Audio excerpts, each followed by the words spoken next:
இது வானத்தின் வாசல்.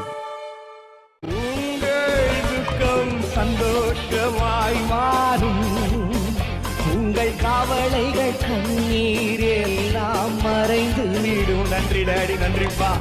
உங்கள் துக்கம். கிறிஸ்துவுக்குள் மிக பிரியமானவர்களே, உங்கள் யாவரையும் ஆண்டவரும் மறுமிரட்சகருமாய் இயேசு நாமத்தில் வாழ்த்துகிறேன். மீண்டும் உங்கள் சந்தோஷத்தின் நேர நிகழ்ச்சியின் மூலமாக உங்களை சந்திப்பது எனக்கு மிகுந்த மகிழ்ச்சி. உங்கள் சந்தோஷத்தின் நேர நிகழ்ச்சியை தொடர்ந்து பார்த்து வருகிற உங்களுடைய வாழ்க்கையிலே கர்த்தர் மிகப்பெரிய அற்புதங்களை எல்லாம் செய்வாராக என்று நான் மனதார உங்களை வாழ்த்துகிறேன். இந்த நிகழ்ச்சியை பார்த்து கொண்டு எங்களிடத்தில் ஜெபிக்கும்படி கேட்ட ஒவ்வொருவருக்காக நாங்கள் ஜெபித்து வருகிறோம். நிச்சயமாக கர்த்தர் நன்மை செய்வார். நீங்கள் தைரியமாக இருங்கள், விசுவாசத்தோடு இருங்கள், தொடர்ந்து நீங்கள் ஜெபித்து கொள்ளுங்கள். உங்கள் வாழ்க்கையிலே கர்த்தர் பெரிய காரியங்களை செய்வார். உங்கள் உதாரத்துவமான ஜெபத்தினால் நீங்கள் எங்களை தாங்க வேண்டும். எங்களுடைய சபை நியூ இந்தியா ஆராதனை கூடாரம் கொட்டில்பாடு என்கிற பகுதியில் இருக்கிறது. எல்லா வெள்ளிக்கிழமையும் காலை 10:30 1 மணி வரை உபவாச கூடுகை நடைபெறுகிறது. எல்லா ஞாயிற்றுக்கிழமையும் 3 ஆராதனைகள் நடைபெறுகிறது. காலை 7:30, காலை 10 மணி, இரவு 7 மணிக்கு என்று 3 ஆராதனைகள் நடைபெறுகிறது. ஜெபித்து கொள்ளுங்கள், பங்கு பெறுங்கள். கர்த்தர் உங்கள் வாழ்க்கையிலே மிகப்பெரிய அற்புதங்களை செய்வார்கள். இந்த நிகழ்ச்சியை தொடர்ந்து பார்க்கிற உங்களுக்காகவும் எங்களிடத்தில் ஜெபிக்கும்படியாக கேட்டுக்கொண்ட ஒவ்வொரு பிள்ளைகளுக்காக நான் இந்த நேரத்தில் ஜெபித்து விட்டு கர்த்தருடைய வார்த்தைகளை உங்களுக்கு சொல்ல வாஞ்சிக்கிறேன். எங்கள் நல்ல தகப்பனே, இந்த மகிமையான வேலைக்காக உம்மை ஸ்தோத்தரிக்கிறேன், உம்மை துதிக்கிறேன் ஆண்டவரே. இப்பொழுது இன்றைக்கு இந்த நிகழ்ச்சியை பார்க்கிற பிள்ளைகளுக்காக ஜெபிக்கிறேன். ஒவ்வொரு வாரமும் ஒவ்வொரு நாளும் இந்த நிகழ்ச்சியை தொடர்ந்து பார்க்கிற கர்த்தருடைய வார்த்தைகளை கேட்கிற பிள்ளைகளுக்காக ஜெபிக்கிறேன். விசேஷமாக எங்களிடத்திலே ஜெபிக்கும்படியான விண்ணப்பங்களை அனுப்பி வைத்திருக்கிற ஒவ்வொரு விண்ணப்பங்களுக்காக இன்றைக்கு ஜெபிக்கிறோம். கர்த்தர் ஒவ்வொருத்தருடைய வாழ்க்கையிலே அற்புதம் செய்யும். வியாதிகள் குணமடையட்டும், சத்துருக்களின் போராட்டத்தில் இந்த விடுதலை வரட்டும், கடன் பாரங்கள் மாறட்டும், எதிர்பார்க்கிற மாற்றங்கள், விடுதலைகள், சமாதானம் குடும்பத்தில் உண்டாகட்டும் என்று மனதார வாழ்த்துகிறேன், ஆசீர்வதிக்கிறேன். ஒவ்வொரு பிள்ளைகளுக்கும் கர்த்தர் அற்புதங்களை அதிசயங்களை செய்து நீர் ஆசீர்வதிப்பீராக.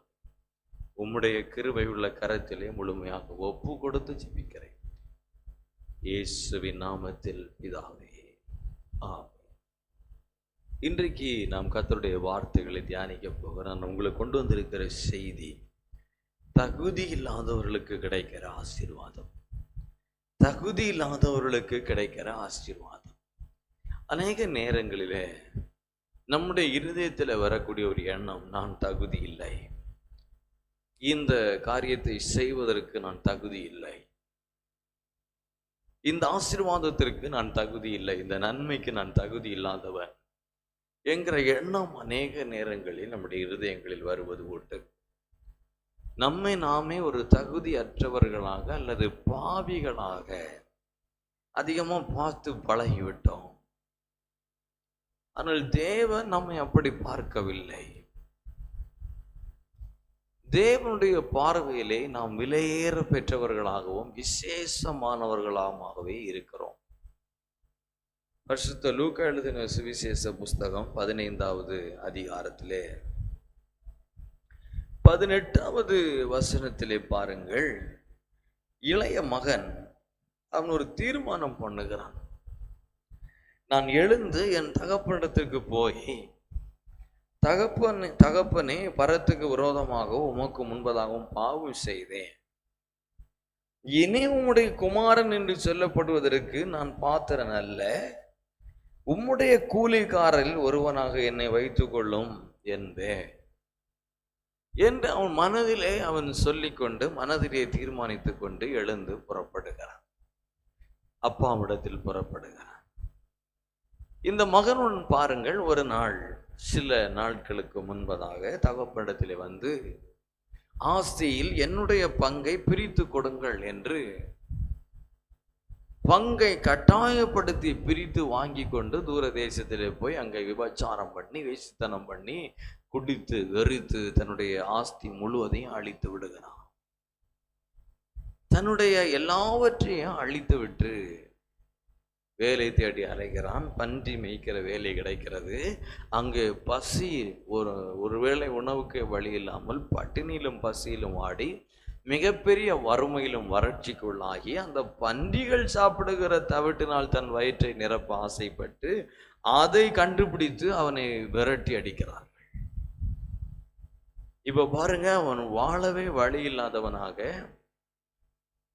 அடுத்த வேளை ஆகாரத்துக்கு கூட வழி இல்லாதவனாக, தரித்திரனாக, பரதேசியாக மாற்றப்பட்டு வாழ்க்கையில எல்லாம் முடிந்தது என்கிற நிலையிலே காணப்படுகிறான். இந்த நிலையிலே அவனுடைய மனதிலே அவன் செய்த பாவத்தை உணர்கிறான், அவனுடைய தவறுகளை உணர்கிறான். நான் தவறு செய்து விட்டேன், மிகப்பெரிய தவறு செய்து விட்டேன். என் தகப்பனுக்கு விரோதமாகவும், தேவனுக்கு விரோதமாகவும், பரத்துக்கு விரோதமாகவும் ஒரு மிகப்பெரிய பாவத்தை செய்து விட்டேன் என்று தன் மனதிலே அவன் பேசிக்கொண்டிருக்கிறான். பாருங்க, மனதிலே பேசிக்கொண்டிருக்கிறான். தேவன் அதை கேட்கிறான். நான் தகுதி இல்லாதவன் தான், நான் பாவிதான், நான் துரோகிதான், நான் என் தகப்பனுக்கு விரோதமாகவும், மனிதர்களுக்கு விரோதமாகவும், தேவனுக்கு விரோதமாகவும் பாவம் செய்தவன் தான். அதன் விளைவாக இன்றைக்கு என்னுடைய வாழ்க்கையில எல்லாவற்றையும் இழந்து வறுமை, வறட்சி, தரித்திரம், வேதனை என்கிற நிலையில் தள்ளப்பட்டிருந்தாலும், சாப்பாட்டுக்கே வழி இல்லாம விரட்டி அடிக்கப்பட்ட நிலையிலே, துரத்தப்பட்ட நிலையிலே, மாற்று வஸ்திரத்துக்கே வழி இல்லாத ஒரு நிலையிலே நான் காணப்பட்டாலும், நான் என் இருதயத்திலே மனம் திரும்பும் பொழுது, நான் என் இருதயத்திலே என்னுடைய பாவத்தை உணர்ந்து மனம் திரும்பும் பொழுது பாருங்க, தேவனாகிய கர்த்தர் என்னை ஏற்றுக்கொள்கிறார். என்னை ஏற்றுக்கொள்கிறார். நான் தூரத்திலே அந்த இளைய மகன் வரும் பொழுது வசனம் சொல்லுகிறது, அவனுடைய தகப்பன் எழுந்து புறப்பட்டு தன் தகப்பனிடத்திலே வந்தான். அவன் தூரத்திலே வரும் பொழுதே அவனுடைய தகப்பன் அவனை கண்டு மனதுருகி ஓடி அவன் கழுத்தை கட்டி கொண்டு அவனை முத்தம் செய்கிறான். இவன் எதிர்பார்த்தது வந்தது என்ன? என் அப்பாட்ட போறேன், அவர் என்ன ரெண்டு அடி அடிச்சாலும் பரவாயில்லை, அடிக்கதான் செய்வார், நான் செய்த தப்புக்கு, செய்த பாவத்துக்கு, சரி செய்த அநியாயத்துக்கு 2 அடி கொடுப்பா அப்படின்னு நினைச்சிட்டு வந்தான் பாருங்க. ஆனா இங்க என்ன கிடைக்கிறது என்றால், தகப்பன் அடிக்கவில்லை, அணைக்கிறான். கன்னத்தில் அடி விழுவுன்னு எதிர்பார்த்து வந்தான், கன்னத்திலே முத்தம் விழுகிறது. வீட்டுக்குள்ளே ஏற்ற மாட்டார்னு எதிர்பார்த்து வருகிறான். என்னை ஏற்றுக்கொள்ளவே மாட்டா, எப்படியாவது அப்பா காலில் கையில் விழுந்து, அப்பா உம்முடைய மகனாக நீர் என்னை ஏற்றுக்கொள்ள வேண்டாம், உம்முடைய மகன் என்று சொல்வதற்கு நான் தகுதி இல்லை, உண்மைதான், என்னை ஒரு வேலைக்காரனாக வைத்துக்கொள்ளும், என்னை ஒரு வேலைக்காரனாக வைத்துக்கொள்ளும் என்று எப்படியாவது கெஞ்சி அவருடைய தோட்டத்திலே வேலைக்காரனாக மாறிவிடலாம் என்று வருகிறான். அதான் அவன் தகுதி, அதுதான் அது நியாயம், அதுதான் அவனுடைய தகுதி. அங்கே மகனாக இருக்கிற தகுதி அவன் இழந்து விட்டான். அந்த வீட்டிலே ஒரு மகனாக சுதந்திரவாளியாக இருக்கக்கூடிய அந்த தகுதியை இழந்து விட்டான். இப்பொழுது வேலைக்காரனாக வெளியிலே இருக்கலாம், அப்படி ஒரு வாய்ப்பு அது கிடைக்கும் என்று எதிர்பார்த்து அதை எப்படியாவது கெஞ்சி கூத்தாடி அந்த வேலையை வாங்கி கொண்டு 3 வேளைக்கு ஆகாரமாவது இருக்குமே, இங்கே சாப்பாட்டுக்கே வழி இல்லை என்கிற நிலையிலே வருகிறான். ஆனா நடந்தது பாருங்க, அவனை தகப்பன் தூரத்திலே கண்டேன், அவனை கட்டி அணைத்து அவன் மேல் மனதுருகி அவனை கட்டி பிடித்து முத்தம் செய்து, குமாரன் தகப்பனை நோக்கி, தகப்பனே, வரத்துக்கு விரோதமாக உமக்கு விரோதம் பாவம் செய்தேன், இனி உம்முடைய குமாரன் என்று சொல்லப்படுறதுக்கு நான் பாத்திரன் அல்ல. அவன் அப்படி சொல்றான். அப்பா என்ன சொல்றாரு? அதை ஒன்னையுமே கேட்கல. அப்பொழுது தகப்பன் ஊழியக்காரனை நோக்கி, நீங்கள் உயர்ந்த வஸ்திரங்களை கொண்டு வந்து இவனுக்கு உடுத்தி, இவன் கைக்கு மோதிரத்தையும் கால்களுக்கு பாதரட்சைகளையும் போடுங்கள், ஒரு கொழுத்த கால்நடையை கொண்டு வந்து அடியுங்கள், நாம் புசித்து சந்தோஷமாயிருப்போம். ஏனென்றால் என் குமாரனாக இவன் மரித்தான், திரும்பவும் உயிர்ப்பித்தான், காணாமல் போனான், திரும்பவும் காணப்பட்டான். அப்படியே அவர்கள் சந்தோஷப்பட தொடங்கினார்கள். இவன் என்ன நினைச்சிட்டு வந்தான், என்னை பார்த்தாலே அவருக்கு கோபம் வரும், 2 அடியை கொடுப்பார், உதையை கொடுப்பார், விரட்டி விடுவார், துக்கப்படுவார், என்னை பார்த்து வருத்தப்படுவார், திட்டுவார், அவமானப்படுத்துவார், கிட்டையே சேர்க்க மாட்டார், தூரத்திலே நிற்க வைப்பார், எப்படியாவது கெஞ்சி கூத்தாடி ஒரு வேலைக்காரனாக மாறிவிடலாம் என்று வந்தான். ஆனால் நடந்தது நேர்மாறா நடக்குது. தகப்பன் அவனை பார்த்த உடனே ஓடி போய் கட்டி பிடிக்கிறான். இவன் நினைச்சான், என்னை பார்த்த உடனே அவர் முகத்தை திருப்பி வச்சு நிற்பார், என்னை பார்த்த உடனே தலையை கீழே போட்டுருவா, என்னை பார்த்தா பார்க்காத மாதிரி நிற்பார், நாம போய் அவர் காலில் விழுந்து கெஞ்சலாம் அப்படின்னு தான் இவன் நினைச்சிட்டு வந்தான். ஆனால் அவரும் இவனை தூரத்தில் கண்ட உடனே ஓடி போய் அவனை கட்டி பிடித்து முத்தம் கொடுக்கிறான். இதுக்கு இவன் தகுதியானவன் தானா?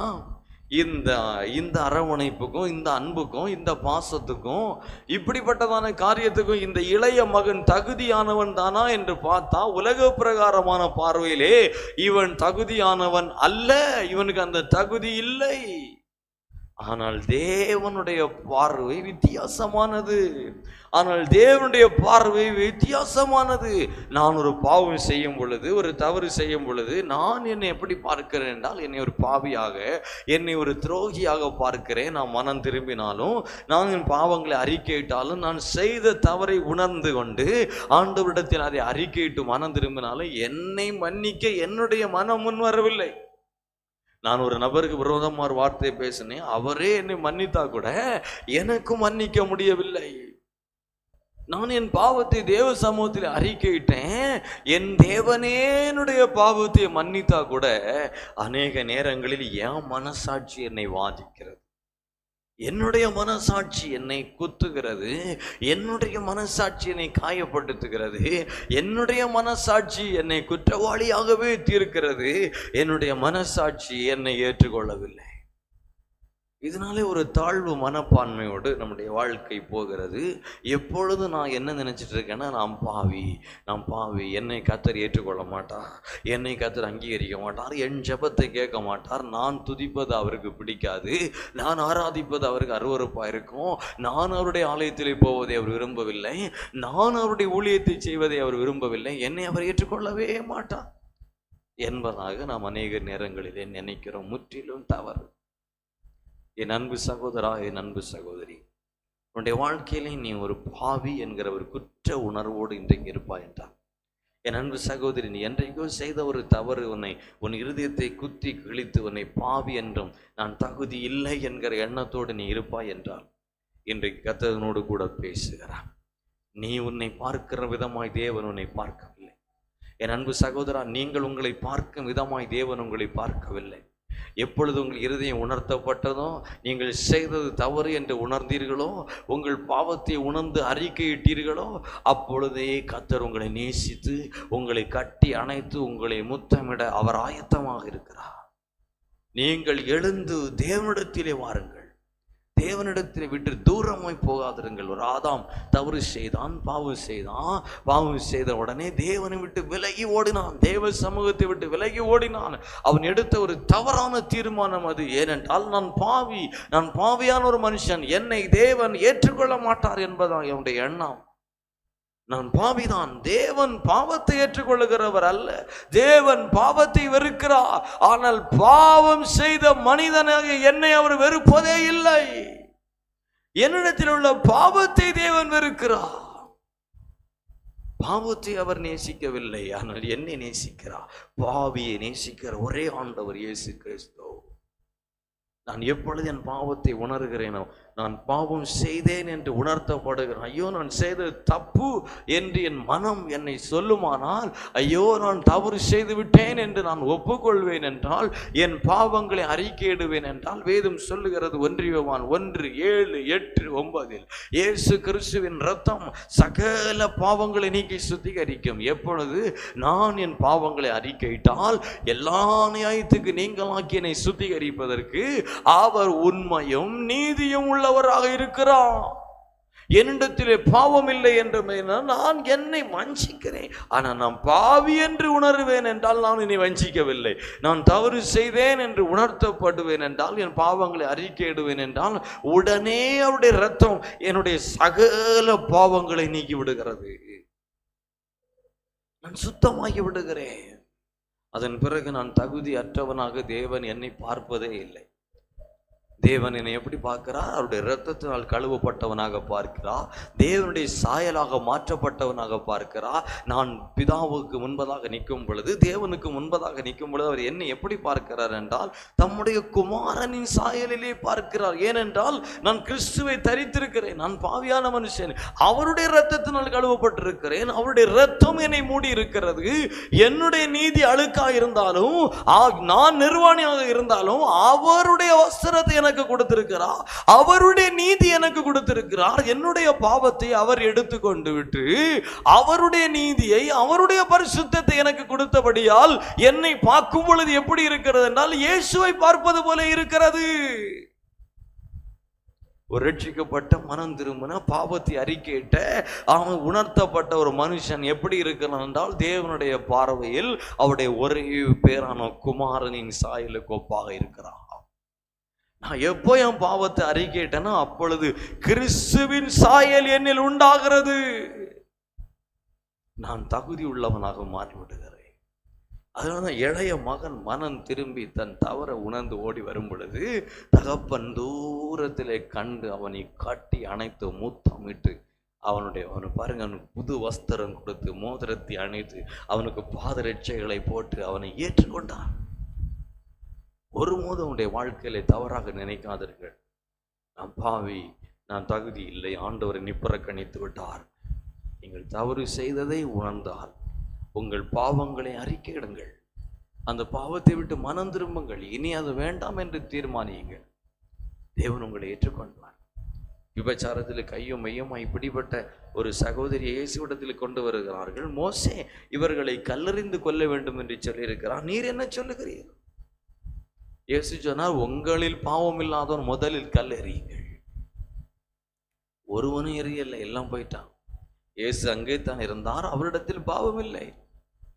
அவர் கல்லறிய தகுதியானவர் தான். ஆனால் அவர் சொன்னார், ஒருவனும் எரியவில்லை, நானும் உன் மேல் கல்லறிவதில்லை. உன் பாவம் மன்னிக்கப்பட்டது, இனி பாவம் செய்யாதே.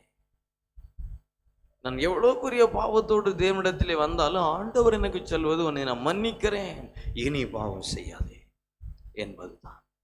என் அன்பு சகோதரா, என் அன்பு சகோதரி, உன்னுடைய வாழ்க்கையில் மிகப்பெரிய பாவங்களில் ஈடுபட்டிருக்கலாம், மிகப்பெரிய தவறுகளை செய்திருக்கலாம். அது உன் இருதயத்தை காயப்படுத்தலாம்.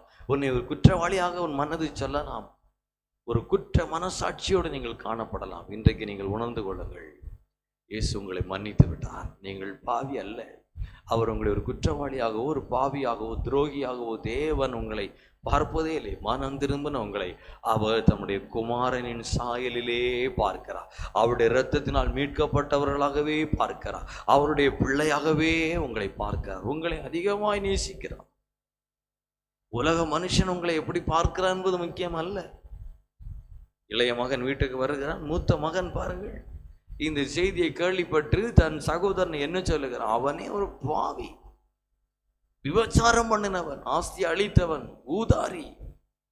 அவனை போய் இவர் ஏற்றுக்கொண்டிருக்கிறார். மூத்த மகனுடைய பார்வையிலே அவன் எப்படி இருக்கிறான்? பாவி, துரோகி, அநியாயக்காரன். எப்படிதான் நாம் செய்த தவறுகளை பார்த்த உலக மனிதன் ஒருவேளை நம்மை மன்னிக்கவில்லை, ஒருவேளை அவர்கள் நம்மில் ஏற்பட்ட பரிசுத்தத்தை அறியவில்லை. அவன் தேவனாகிய கர்த்தர் நம்மை ஏற்றுக்கொண்டதையும் நம்மை பரிசுத்தமாக்குனதையும் அவருடைய பிள்ளையா ஏற்றுக்கொண்டதும் அவனுக்கு தெரியாது. அவன் என்னை எப்படிதான் பார்க்கிறான்னா, என்னுடைய பழைய பாவத்தோடு தான் என்னை பார்க்கிறான். அந்த பாவியாகவே என்னை பார்க்கிறான். அதற்காக நான் அப்படி இருப்பதாக இல்லை. மனிதன் என்னை அப்படி பார்க்கிறான், என்னை அப்படி சொல்லுகிறான் என்பதல்ல முக்கியம். என் தகப்பன் என்னை எப்படி பார்க்கிறார் என்பதுதான் முக்கியம். ஊர்ல எல்லாரும் என்ன இப்படி பாவியா பார்க்கறாங்க. மனுஷங்க எல்லாம் என்ன இப்படி நான் செய்த அந்த குற்றத்தோட குற்ற பார்வையிலே என்ன பார்க்கறாங்க, அந்த பாவத்தோட என்னை பார்க்கறாங்க. அவர்கள் பார்த்து விட்டு போகட்டும். உங்களை சிருஷ்டித்த தேவன் உங்களை எப்படி பார்க்கிறார்? உங்களுக்காக சிலுவை மரத்தில் தன்னை பலியாக ஒப்பு கொடுத்தாரே, அவர் உங்களை எப்படி பார்க்கிறார்? அதான் முக்கியம். ஏன்னா அவர் தான் உங்களை ஆசீர்வதிக்க போகிறார். அவர் தான் உங்களுக்கு புது வஸ்திரம் தரப்போகிறார். அவர் தான் உங்களுக்கு புது வாழ்க்கை தரப்போகிறார். அவர் தான் உங்களை ஏற்றுக்கொள்ள போகிறார், உங்களை அரவணைக்க போகிறார், உங்களை போஷிக்க போகிறார், உங்களை வழிநடத்த போகிறார், உங்களுக்கு வாழ்வு உண்டு பண்ண போகிறார். அவன் அல்ல. என்னை அற்பமாய், தகுதியற்றவனாய், பாவியாய் பார்க்கிற அந்த மனுஷனால் எனக்கு எந்த நன்மையும் வரப்போவதில்லை, கெடுதலும் வரப்போவதில்லை. அவன் என்னை எப்படி வேண்டுமானாலும் பார்த்து விட்டு போகட்டும். என்னை என் தகப்பன் எப்படி பார்க்கிறார், அதான் முக்கியம். இன்றைக்கு நிறைய பேருடைய பிரச்சனை, என்னை எல்லாரும் இப்படி பார்க்கறாங்க, இப்படி நினைக்கிறாங்க, என்னை இப்படி பார்க்கறாங்க. அவங்க உங்களை அப்படி பார்க்கறதுனால உங்களுக்கு என்ன உண்டானது என்று யோசித்து பாருங்கள். உங்கள் நன்மை கெட்டு போனதா, இல்லை உங்களுக்கு ஏதாவது தீமை உண்டானதா? ஒன்றும் கிடையாது. உங்கள் தேவன் உங்களை எப்படி பார்க்கிறார் என்பதை அறிந்து கொள்ளுங்கள். ஒரு பரிசுத்தவான் இப்படியாக சொன்னார், உங்களை தேவன் எப்படி பார்க்கிறார் என்பதை மாத்திரம் நீங்கள் அறிந்து கொள்வீர்களானால் உங்கள் வாழ்க்கையில் நிச்சயமாய் நீங்கள் ஆசீர்வதிக்கப்படுவீர்கள். இன்னைக்கு நிறைய பேர் அதை அறிந்து கொள்ளவில்லை. அந்த தேவன் என்னை எப்படி பார்க்கிறார் என்கிற பார்வை இன்னைக்கு நிறைய பேருக்கு இல்லை. மனுஷன் என்னை எப்படி பார்க்கறான், மனுஷன் என்னை எப்படி பார்க்கறான், அவன் என்னை எப்படி பார்த்தான், இவன் என்னை இப்படி, இதே நம்ம பார்க்க பழகிவிட்டோம். அதனால நம்முடைய வாழ்க்கையில நன்மையை பெற்றுக்கொள்ள முடியவில்லை. என் அன்பு சகோதரா, என் அன்பு சகோதரி, ஒரு காரியத்தை விளங்கி கொள்ளுங்கள். கர்த்தர் உங்களை எப்படி பார்க்கிறார், அதான் முக்கியம். ஏனென்றால் அவர்தான் நம்மை நடத்த போகிறார், அவர்தான் நம்மை வாழ வைக்க போகிறார். இன்றைக்கு வாழ்க்கை இழந்திருக்கிறோம். நம்முடைய பாவம் நம்ம வாழ்க்கையை கெடுத்திருக்கிறது, உண்மைதான். நம்முடைய பாவம் ஒன்றுமில்லாத நிலைமைக்கு நம்மை கொண்டு வந்திருக்கிறது. நம்முடைய பாவம் இன்றைக்கு நம்மை வெட்கப்படுத்தி இருக்கிறது, அவமானப்படுத்தி இருக்கிறது, ஒரு குற்றவாளியாக கொண்டு வந்து நிறுத்தி இருக்கிறது, உண்மைதான். இதற்கு பரிகாரி யார்? இதற்கு தீர்வு செய்ய போகிறவர் யார்? மனுஷன் அல்ல. இதுக்கு தீர்வு செய்ய போகிறவர் தேவன். என் வாழ்க்கையை இனி மாற்ற போகிறவர் யார்? எனக்கு ஒரு புது வாழ்வு கொடுக்க போகிறது யார்? என் பாவத்தின் விளைவாக எனக்கு உண்டாயிருக்கிற இந்த பிரச்சனைகளுக்கு ஒரு முடிவு கட்ட போகிறது யாருங்க? அவர் தேவன். அவர் என்னை எப்படி பார்க்கிறார்? அவர் என்னை நல்ல விதத்திலே பார்க்க நான் என்ன செய்ய வேண்டும்? அவர் என்னை ஏற்றுக்கொள்ள நான் என்ன செய்யணும்? அதான் முக்கியம். அதாங்க மனம் திரும்புதல். அதான் மனம். தகுதியே இல்லாத நம்மேல் ஆண்டவர் அவருடைய இரக்கத்தை காண்பிக்கிறார். அதுக்கு பேர் தான் கிருபை. நம்முடைய தேவன் அப்படிப்பட்டவர். உலகத்தில் அற்பமா பார்க்கப்படுகிறதை தனக்கென்று தெரிந்து கொள்ளுகிற தேவன். 1 கொரிந்தியர் 1:27 சொல்லுகிறது, ஞானிகளை வெட்கப்படுத்தும்படி தேவன் உலகத்தில் பைத்தியமானவைகளை தெரிந்து கொண்டார். பலமுள்ளவைகளை வெட்கப்படுத்தும்படி தேவன் உலகத்தில் பலவீனமானவைகளை தெரிந்து கொண்டார். உள்ளவைகளை அவமாக்கும்படி உலகத்தின் இழிவானவைகளையும் அற்பமாய் எண்ணப்பட்டவைகளையும் இல்லாதவைகளையும் தேவன் தெரிந்து கொண்டார். மாம்சமான எவனும் தேவனுக்கு முன்பதாய் பெருமை பாராட்டாதபடிக்கு அப்படி செய்தார். தேவன் பாருங்க, உலகத்தினால யாரையெல்லாம் அற்பமா ஒதுக்கப்படுறாங்களோ, உலகத்தினால யாரெல்லாம் ஓரம் கட்டப்படுறாங்களோ, உலகத்தினால யாரெல்லாம் தள்ளப்படுறாங்களோ அவங்களையே தேவன் தெரிந்து கொள்ளுகிறார். அவங்களையே விசேஷமாக தெரிந்து கொள்ளுகிறார். ஞானிகளை தெரிந்து கொள்ளல, பைத்தியமானவைகளை தெரிந்து கொள்ளுகிறார். மேன்மையானவர்களை தெரிந்து கொள்ளல, இழிவானவைகளை தெரிந்து கொள்ளுகிறார். அற்பமா எண்ணப்படவில்லை தேவன் தெரிந்து கொள்ளுகிறார். இன்னைக்கு உலகம் அவங்கள அற்பமா பார்க்குது. ஐயோ, நான் என்னைக்கோ ஒரு நாள் செய்த தவற வச்சு என்னை இன்னைக்கு குற்றவாளியா பார்த்து என்னை ஒதுக்கி, என்னை ஊரை விட்டே ஒதுக்கி, குடும்பத்தை விட்டு ஒதுக்கி என்னை ஒரு துரோகியாய் பாவியாய் பார்க்கிறாங்க. அவங்க அப்படி பார்க்கட்டும். தேவனோ உங்களை எப்படி பார்க்கிறார் என்றால் உங்களை மிகவும் கனமாய் பார்க்கிறார். எப்போனா நீங்க மனம் திரும்பும்போ, அவரை ஏற்றுக்கொள்ளுப்போ, உங்க பாவத்தை உணர்ந்து மனம் திரும்பி, இயேசுவே நான் பாவம் செய்தேன், என்னை மன்னியும் என்று ஒப்பு கொடுக்கும் பொழுது தேவன் உங்களை மேன்மையாய் பார்க்கிறார். அவர்களால் அற்பமா பார்க்கப்பட்ட உங்களை மேன்மையாக அவர் பார்ப்பார், மேன்மையா பார்ப்பார். அவர் நாமம் இயேசு கிறிஸ்து, அவர் நாமம் இயேசு கிறிஸ்து, அவர் நாமம் இயேசு கிறிஸ்து, அவர் நாமம் இயேசு. நல்ல ஒரு முழு விளக்கத்தோடு உற்சாகமாய், அவர் நாமம் இயேசு கிறிஸ்து, அவர் நாமம் இயேசு கிறிஸ்து, அவர் நாமம் இயேசு கிறிஸ்து. அவர் நாமத்தில் மன்னிப்பு உண்டு, அவர் நாமத்தில் ரட்சிப்பு உண்டு, அவர் நாமத்தில்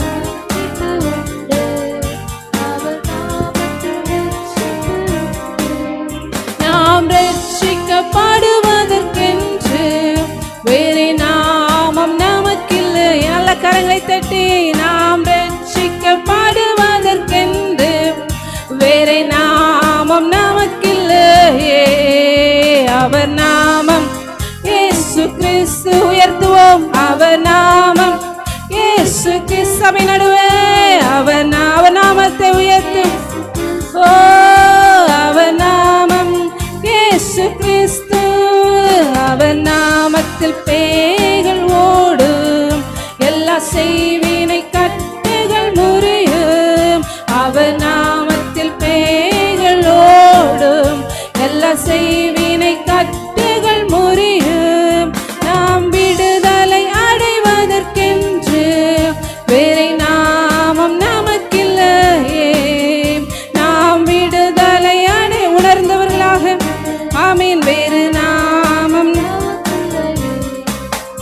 அவர் நாமம் இயேசு கிறிஸ்து, அவர் ஆமீன். என் நாமத்தை பிரஸ்தாபப்படுத்தப்படுகிற எந்த ஸ்தானத்திலும் இறங்கி வந்து உங்களை ஆசீர்வதிப்பேன் என்று உம்முடைய வார்த்தையின் வல்லமை வெளிப்படட்டும். அவர் நாமம் இயேசு கிறிஸ்து, அவர் நாமம் இயேசு கிறிஸ்து, அவர் நாமம் இயேசு கிறிஸ்து. உண்மையாய் ஆராதிப்போம் ஆமென். உள்ளத்தின் ஆழத்திலிருந்து அவர் நாமத்தில் அற்புதம் நடக்கும், தீமையானாலும் நன்மையாய் மாறும். அவர் நாமத்தில் அற்புதம் நடக்கும், தீமையானாலும் நன்மையாய் மாறும். நம் காரியம் வாய்ப்பதற்கென்று வேறே நாமம் நமக்கில்லையே. நம் காரியம் வாய்ப்பதற்கென்று வேறே நாமம் நமக்கில்லையே. கரம் தட்டி அவர் நாமம் இயேசு கிறிஸ்து, அவர் நாமம் இயேசு கிறிஸ்து, அவர் நாமம் இயேசு கிறிஸ்து, அவர் நாமம் இயேசு கிறிஸ்து, அவர் நாமம் இயேசு கிறிஸ்து, அவர் நாமம் விமலாஷிகாதோரே, அவர் நாமம் இயேசு கிறிஸ்து, அவர் நாமம் இயேசு கிறிஸ்து, அவர் நாமத்தில் பரிசுத்தம் உண்டு, நமக்கு நித்திய ஜீவனம் உண்டு. அவர் நாமத்தில் பரிசுத்தம் உண்டு, நமக்கு நித்திய ஜீவனம் உண்டு. நித்தம் அவரோடு வாழ்வதற்கென்று வேறே நாமம் நமக்கில்லையே. நித்தம் அவரோடு வாழ்வதற்கென்று வேறே நாமம் விமாலசம்தோரே, அவர் நாமம் விமாஷஹதுரே, அவர் நாமம் இயேசு கிறிஸ்து, அவர் நாமம். உள்ளத்தின் ஆழத்திலிருந்து ஓ அவர் முழு சிந்தையோடு வேற சிந்தைகளை களைந்து விட்டு மொழியத்தோடு நாமம் இயேசு கிறிஸ்து. ஆவியின் சிந்தை வெளிப்படட்டும், எல்லா மாமிசத்தின் எண்ணங்கள் அவர் நாமம் இப்பொழுது இயேசுவின் நாமத்தினாலே கட்டப்படுவதாக. ஓரி மஷம்துரே, அவர் நாமத்தில் ஆரோக்கியம் உண்டு, கொடும் வியாதியின் முடிவதில் உண்டு. அவர் நாமத்தில் ஆரோக்கியம் உண்டு, கொடும் வியாதியின் முடிவதில் உண்டு. நாம் சுகமுடன் வாழ்வதற்கென்று வேறே நாமம் நமக்கில்லையே. நாம் சுகமுடன் வாழ்வதற்கென்று வேறே நாமம் நமக்கில்லையே. அவர் நாமம் இயேசு கிறிஸ்து, அவர் எழுந்தருளும்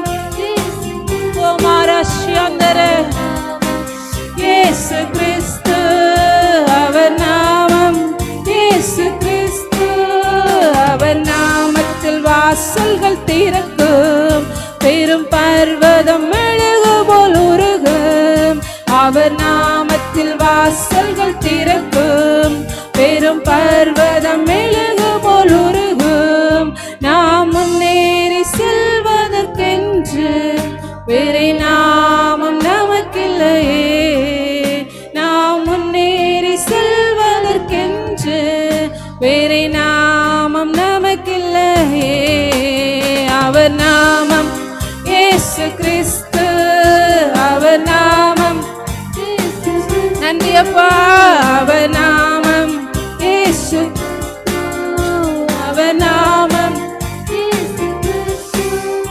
அவர் நாமம். எல்லாரும் சத்தமா அவர் நாமத்தை சொல்லி, அவர் நாமம், அவர் நாமம், அவர் நாமம் சொல்லுவோம். அவர் நாமம், அவர் நாமம், அவர் நாமம்.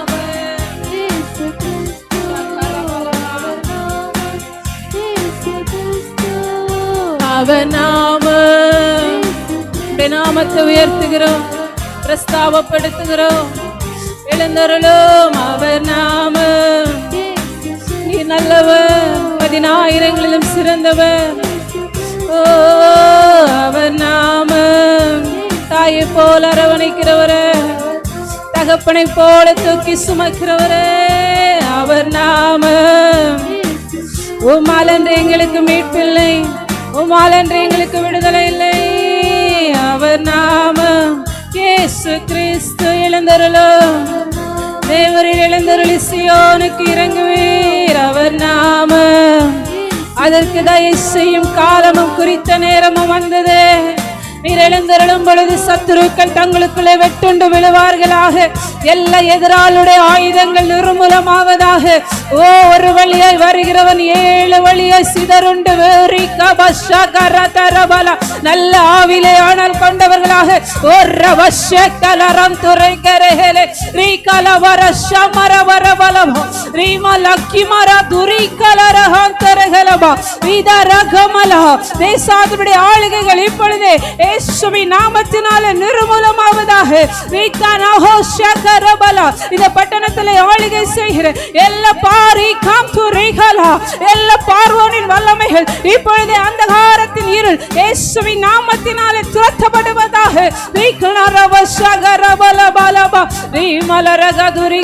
கர்த்தருடைய பிரத்யட்சமான மகிமை, அக்கினிமயமான வல்லமை இப்பொழுது இறங்குவதாக.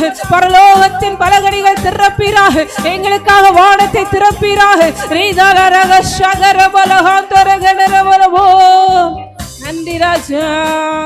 உங்கள் துக்கம் சந்தோஷமாய் மாறும், உங்கள் கவலைகள் கண்ணீர் எல்லாம் மறைந்து விடும். நன்றி டாடி, நன்றிப்பா. உங்கள் துக்கம் ஆமா, உங்கள் கவலைகள் கண்ணீர் எல்லாம் மறைந்து